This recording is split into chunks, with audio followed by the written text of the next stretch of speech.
faire un essai. Est-ce que vous m'entendez bien? Bon, eh bien, le Seigneur aussi va bien nous entendre. Je voudrais tout d'abord saluer les frères et les sœurs, mes amitiés en Jésus-Christ, ainsi que, comme je ne l'ai pas fait au début, parce que nous sommes arrivés un peu en retard. Voilà, donc les événements que je vais vous raconter sont passés il y a d'ici une vingtaine d'années.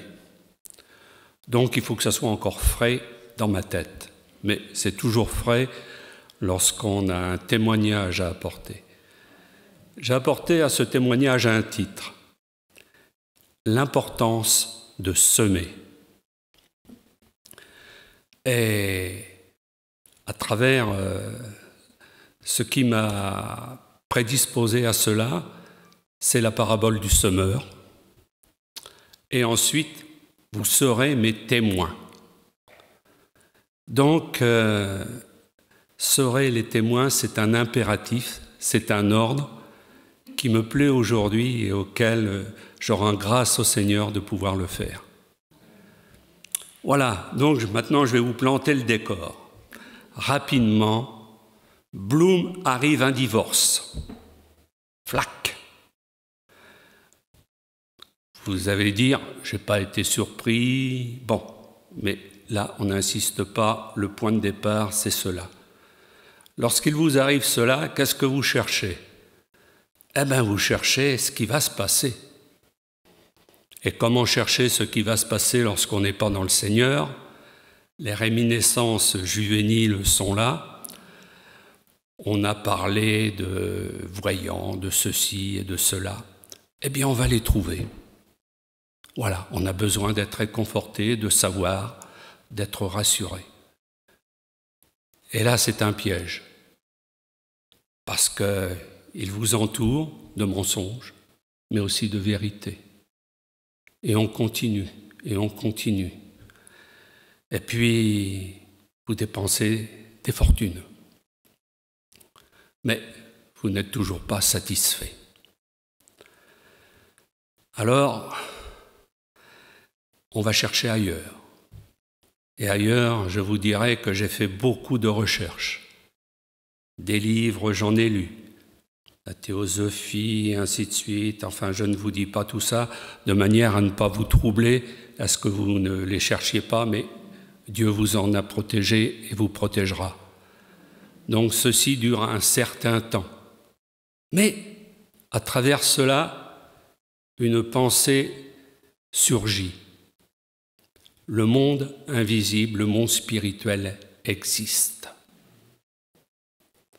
Et là, vous vous dites, il y a des choses qui se passent. Mais on ne les trouve pas. Où les chercher? Et c'est alors que le Seigneur conduit bien les choses. Il arrive que je travaillais dans une société de 200 personnes sur 3 niveaux. J'étais magasinier. Mes chefs ne voulaient pas que je me déplace dans les couloirs, mais moi, j'avais toujours cette habitude d'aller saluer mes amis et tout ça. J'étais un homme de contact et je me déplaçais. Or, au cours de mes déplacements, au dernier étage, il y avait l'infirmerie. Et à côté de l'infirmerie, une table. Sur cette table, les gens qui venaient pour exposer des choses, ils déposaient des papiers, des revues et toute autre chose. Et en passant, un jour, je tombe sur un papier. Je le lis et il m'interpelle. Maintenant, il fallait en trouver l'auteur. 200 personnes sur 3 niveaux. Mais là aussi, le Seigneur conduit bien les choses. Je dois aller déposer quelques pièces à une personne qui avait besoin de cela. Je me déplace vers elle. Je ne sais comment les choses se sont accomplies, embringuées, disons, les unes dans les autres, mais je lui parlais de ma situation.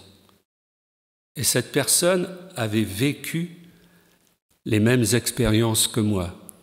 Il était maintenant dans une église évangélique et nous nous sommes mis à parler de ce que j'avais vécu, de ce qu'il avait vécu. Il m'a compris, il ne m'a pas jugé et on a bien discuté. Évidemment, étant célibataire, dans ma vie, je vivais d'expédients, vous m'avez compris. Pas de satisfaction là non plus. Et donc, là j'étais avec une dernière amie, je lui ai tout avoué de ma vie. Et pendant un certain temps, nous avons étudié la parole. C'était sur le temps de midi. J'avais 1 heure pour déjeuner. D'habitude, je mangeais en une demi-heure et l'autre demi-heure, j'allais jouer aux boules. Mais là, non. J'ai étudié la parole avec lui. Je dois vous dire qu'il était carré, net, précis, ne m'a rien caché. Des fois, quand je rentrais chez moi, j'étais pas fier. Je me disais, si tu viens apparaître devant le Seigneur aujourd'hui, où vas-tu ? La réponse était très nette, c'était pas du côté du paradis. Entre-temps, je suis des cours CBC, les cours bibliques par correspondance, et là aussi, je travaille. Mais j'étais toujours dans cette situation bizarre d'adultère, d'écoute de la parole. Cette personne était dans une église et il me dit « Viens à cette église ». Nous y sommes allés et pour plusieurs raisons, un jour ou l'autre, il a dû la quitter. Il est allé dans une autre église et là, je l'ai suivi aussi et j'ai commencé à assister aux cours, aux réunions de prière. Je m'a présenté aux pasteurs, aux anciens, et j'allais aussi à l'église. On m'a accepté tel que j'étais. J'ai rien caché de ma situation. Et là, on priait pour que vraiment je trouve la voie. Mais il s'est passé, évidemment, je ne prenais pas la Sainte Table, bien sûr, mais j'étais accepté et j'étais dans un monde chaleureux. Un jour, alors que je me rendais à mon travail, à un feu rouge, je m'arrêtais et là j'éclatais en sanglots. Et j'ai dit, Seigneur, je ne suis pas capable de rompre cette liaison. Mais ce que je désire avant toute chose, c'est vivre comme mon ami, avoir une vie chrétienne, avoir un couple chrétien. Et là, je repartais. Quelques mois après, la rupture eut lieu. Déprime. Je me réfugiais chez mon ami. Il m'a compris. Et là, on a tout expliqué au pasteur, à l'ancien. Ça a duré quelques semaines. Et au bout d'un certain temps, le pasteur et l'ancien viennent chez moi pour s'assurer que ma repentance et mon changement de vie étaient bien actés. Ça a duré une conversation d'à peu près 1 mois ou 2. Pas 1 mois ou 2, mais 1 heure ou 2. Excusez-moi. Vous aviez fait la rectification, je suppose. Donc, après cela, il me dit, c'est bien. Maintenant, puisque je m'appelle André, il va falloir songer au baptême. Et là, quelques semaines après, je me faisais baptiser devant l'assemblée. Et là, c'était un jour merveilleux, j'avais des frères et des sœurs qui étaient là. Ils ne m'avaient pas jugé, ils m'avaient compris, ils m'avaient accepté et ils m'avaient transformé. Dieu est merveilleux lorsqu'il conduit toutes choses. Et alors, Jocelyn, ce que je ne t'ai pas dit, mais on va introduire la seconde, je sais que mon épouse qui est là a des réticences à ce que je fasse, mais il est quand même nécessaire d'introduire, disons, ce deuxième témoignage lorsque tu l'auras choisi. Et là, le pasteur me dit, après tout ça, eh bien maintenant, André, il va falloir qu'on te choisisse une épouse. J'avais prié. Merci Seigneur parce que tes voies sont merveilleuses et formidables.